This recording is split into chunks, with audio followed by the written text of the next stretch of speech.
ஹாய்ங்க. இன்றைக்கி ரொம்பவே டேஸ்ட்டான சிறுகீரை கடையல் எப்படி செய்யலான்னு பார்க்கலாம் வாங்க.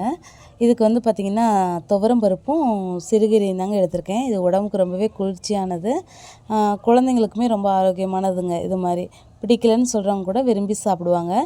ஸோ என்னோடய ஸ்டைலில் எப்படி செய்யலான்னு பார்க்கலாம் வாங்க. பருப்பு வந்து ஒரு டம்ளர் எடுத்திருக்கேன். அதை நல்லா கழுகிட்டு பாத்திரத்தில் வேக வச்சுக்கோங்க. ஸோ அது கூடவே பார்த்திங்கன்னா வேகும்போதே 3 பச்சை மிளகா போட்டுக்கோங்க. அதுவுமே நல்லா வேகட்டும்.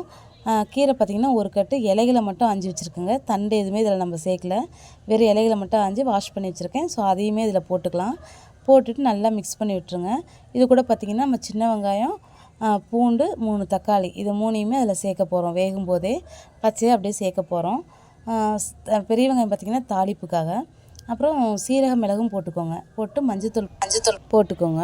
அதுக்கப்புறம் பாத்திரத்தை வந்து ஒரு மூடி போட்டு மூடிட்டு அடுப்பை வந்து பார்த்திங்கன்னா சிம்மிலே வச்சுருங்க. முழுக்க இது சிம்மிலே தாங்க இருக்க போகுது.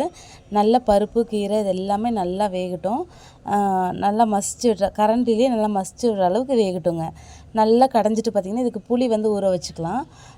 ஊற வச்சுட்டு அதை நல்லா கரைச்சி வச்சுக்கோங்க. சுடுதண்ணி கொஞ்சம் ஊற்றி ஊற வச்சுட்டு நல்லா கரைச்சி வச்சுக்கோங்க.